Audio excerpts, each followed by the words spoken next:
Hi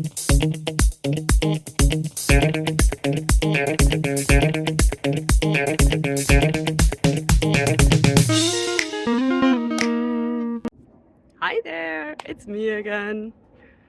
So you all probably recognize the plant that's behind me, right? So the question today is, what will happen if I touch it? Although that one is too easy, right? So let's look at another question that might be a little bit more interesting.